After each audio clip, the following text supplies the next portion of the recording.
Aizawl international here tu zong te chỉ bay le vek ole tu kin jing chu hai jing dar nga vela kan choka Aizawl tu Buarpui LAMTLUANG kan zo to ni jing dar nga kan choka hi la re khop maya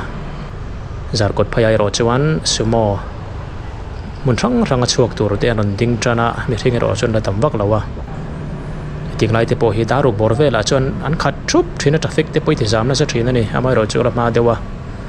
an la tam lu tuk lawa ni Buarpui lama kan diam thla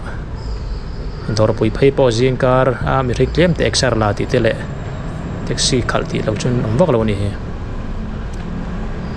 hei thing pui in turom le ai ngau hian tai ma ni an tho ma sia ngai zel phei city bus po hian la chuak lo ni ang hei an la tam mai ding truck maya heng hi Aizawl ko pui chuak ani tina service tangkai tak te khan nia ngai zel phei hian an ding thina ni trong trai na mun kan thlenga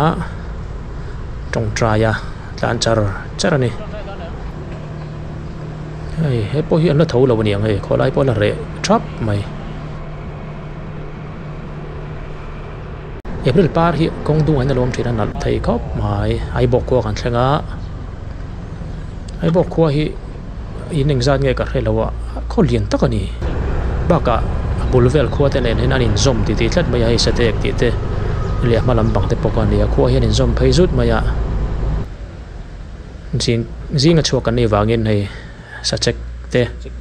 artui le chau le thingpui te in kan chol lok ani tlan le chara kan kal na tu ri kong a thui de wang le no pangkan phur te la wangin man mo dam diai hela yin thinam dam diai ngo tha takani ngo tha takari ne lai kong pui bula oma Welcome to Dam Diai Veng Mau Buang lung sai veng mau buang kan thlenga lai chu kan thriat vek kha topic of cancer rom na lai khania hi metam tekin thla kan lak pui thin kha ani boi fang tlang ton tir ka ti maya thiak khotlen ma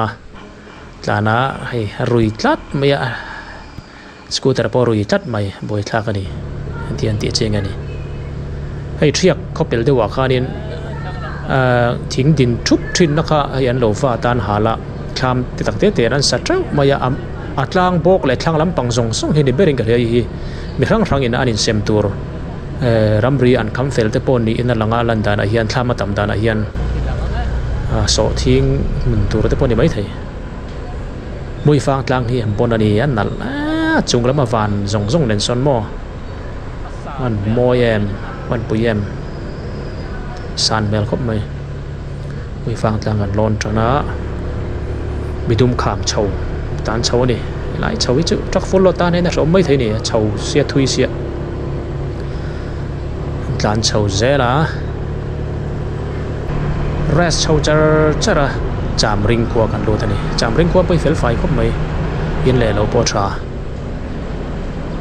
bazar pon nei tha cham ring kwa kan pela poi fang tlang kan thlenga poi fang tlang a hian chol zo ka ngai ni hinti thoven ve de ule ka ngai tlan char hi mong te kam du thina poi fang tlang an leng kon lokila phul sin na lai takania hi pangpar te vul tha a ring dup maya pu anuam khop mai khua tha boxia amai ro cha chum hi la tama wangin thui tak hi ama a mu thei che lawa mai ro chu anuam ani phul ring nuam te nim ring ngo cha tha tak te hi mi ta ti ha da me mai lama hi nei quarter thlen the na tur te ni om tak ani fel fai te ken oma te na mun ma rim sim point lo chei nal lina lo chei fel fai khop mai lai hi kanung lam hi soita kan kan thlen theina tur ria theina tur te pon ni in langa solama san parking na oma concert na tur ni om tak te post stage te oma tourist resort moi fang tirin zia ka hei thing tua tur ni ka ring te poyan shop nur mai hei an nei tra khop mai helam pang hi an kal thlat mai dom phal lo niang nge ni chan ni anom mel te reng nen an in kal thlat moi fang khua hi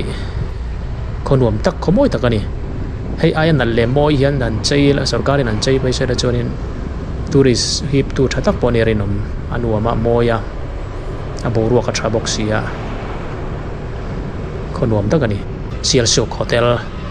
kan tlan pela hei cholan tam le to khop mai jing su ma chuak ho ni ka ring hei an ding lai thap to mai choi turin ma mi motor tlan khurum rum i fe turan ni ka ring phuru chau mai come on tlan pelang ma sumo tlana khuwe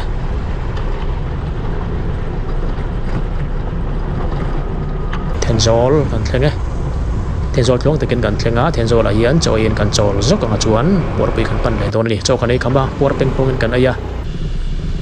chuan na Buarpui lampan turin kan chuak le a tuna hian chu ma zinga ruah sur turang hian om tana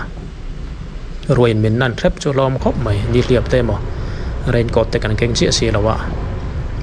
Thenzawl kholai poi fel fai khop mai a fai development thang te pokan bo hei lai ko a hian dinglama hian pen phei ania Buarpui kal na hi lung leilama kal lawin dinglama kan penga helam kong hi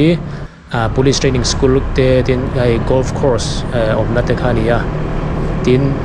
kan tan phei zela hi Buarpui kong hi a thak khop maya Aizawl sia hei mark rong hian in ti hian an